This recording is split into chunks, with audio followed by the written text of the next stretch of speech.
So for years, my route coming to these concerts has been through this corridor, filled with all these magnificent stuffed birds. And I've always thought that, when the end of the days of the Emerson Quartet come, they're going to make one of these boxes for us, stuff us, and put it in there, and have a little sign that says the Emerson Quartet was here in residence, and have some quartet music playing. Don't you think that would be sweet? Anyway, I say goodbye to these birds. I'll see you guys later. David Finckel, here it is. Finally, after looking ahead for a long time, your last night as cellist with the Emerson Quartet. How are you feeling right now?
I was thinking about it as I started the concert.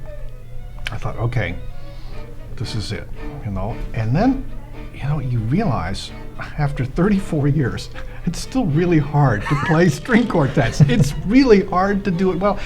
And, I have to say, all through the Bartok, I just found myself concentrating as hard as I possibly could, just to do the best I could and do my job as cellist and everything. And I actually didn't really have any room for any other thoughts. All of this is going to dawn on me, I think, sort of after the fact. When you've been doing something for 34 years, and all of a sudden you stop, like people who quit smoking, it's just kind of a cold turkey thing. When you say you're going to do it, when it actually happens, I don't think you feel the effects of it until afterwards. So maybe you should check in with me in about a week or so, see whether I'm having quartet withdrawal or not.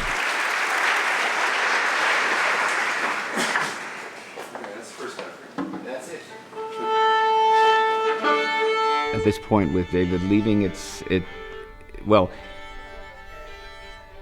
this year is kind of interesting because, and Phil is the one who knows all this. Phil knows this stuff because he knows the repertoire that we're doing, and he said the other day, well, that's the last Beethoven Opus 127 we'll do with David. And I was like, oh, wow, that's crazy, So you can't really do that, You'll get depressed, or you'll start to cry.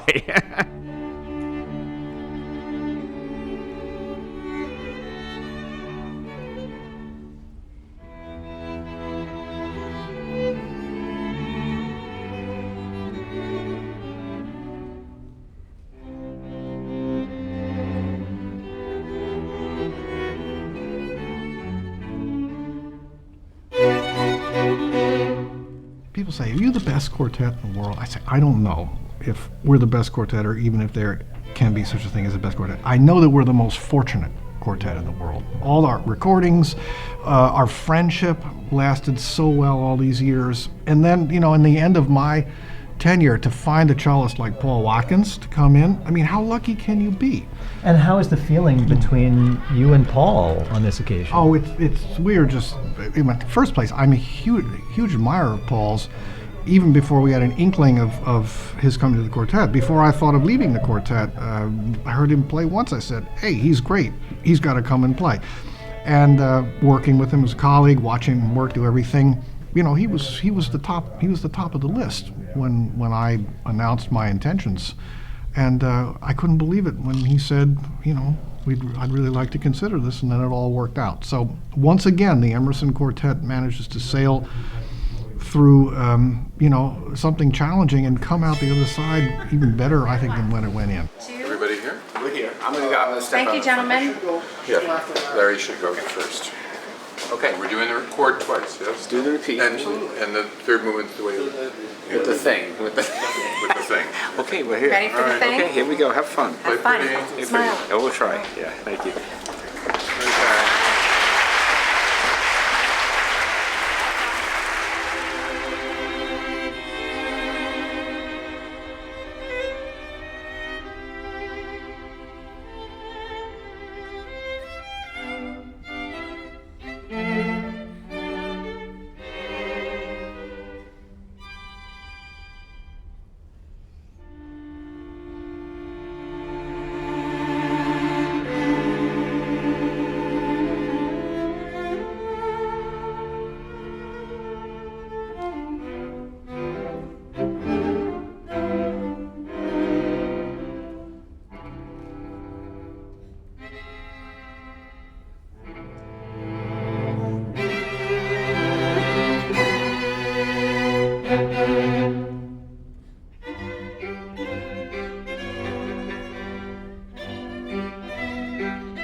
It was a combination of being very emotional and numb at the same time.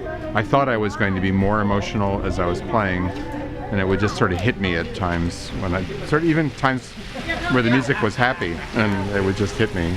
So it's a lot of emotions going on, but I'm very happy. I'm really thrilled with Paul, and looking forward to the future. And I'm sad about David leaving, but I have to go play a trio concert with him tomorrow, so it's not so bad. So.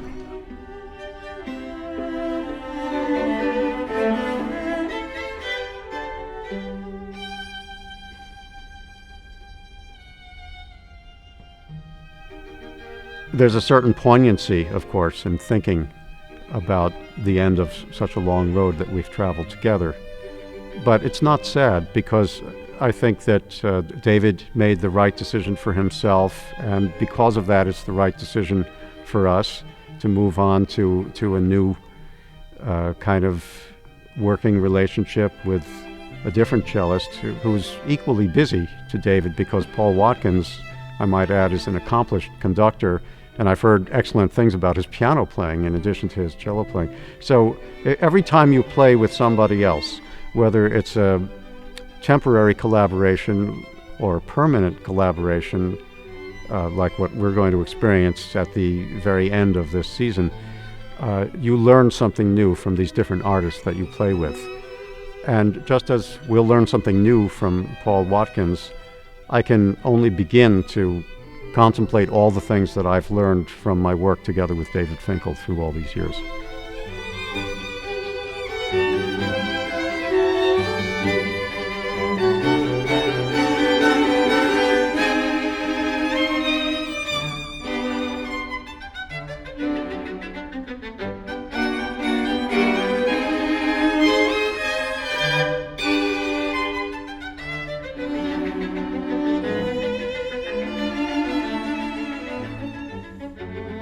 It's going to be a pleasure for me to keep up with the Emerson Quartet. I think that I will not be the kind of person who will try to avoid their concerts if I can possibly hear one, because I think in some ways I will always be a part of the Emerson Quartet. My DNA is there whether they like it or not. And their DNA is with me, the quartet DNA.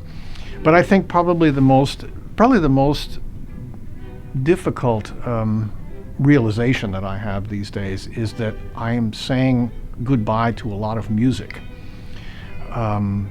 Of course, it's not like that music has disappeared off the face of the earth and I can never hear it again, but not playing string quartets again in my life, that's quite a big change. And I think I could compare it maybe to being, if you were an airline pilot and every day of your life you flew big airplanes around the world, and if you say farewell to it, you could still fly, but you'd be sitting in the passenger seat looking out the window. You'd still enjoy the view, the sound of the engines, the momentum of takeoff, but you're not like in there really doing it anymore. And I would imagine that some pilots feel the same way when they fly commercial and back in a seat somewhere and somebody else is flying the plane. I think I'm going to feel that way when I hear string quartets. But it's time to do this, and I don't regret it.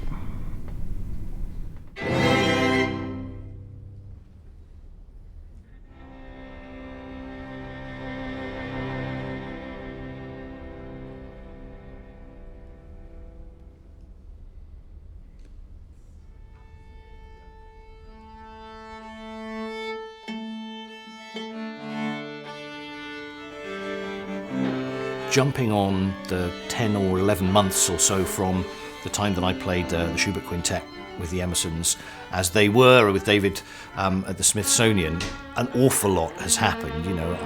We've played in China, we've played in Mexico, we've played in Europe several times.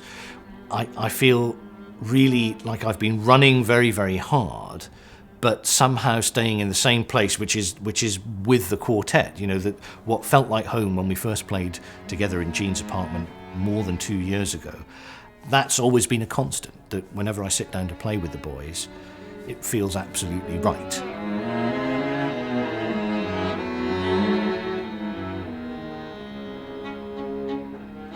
Quartets, of course, change membership all the time, and very great quartets do it, but what's unique, I think, about the Emerson situation is that they hadn't done it for well over 30 years, and they'd had such a tight-knit membership. Usually when a great string quartet has had that much time together, that's it. They decide to stop. So it was a delicate leap, but into a real sort of unknown land, and it felt, even after 15-20 minutes, that somehow I couldn't stop myself from smiling, and it didn't take that long to realise that it was going to be right.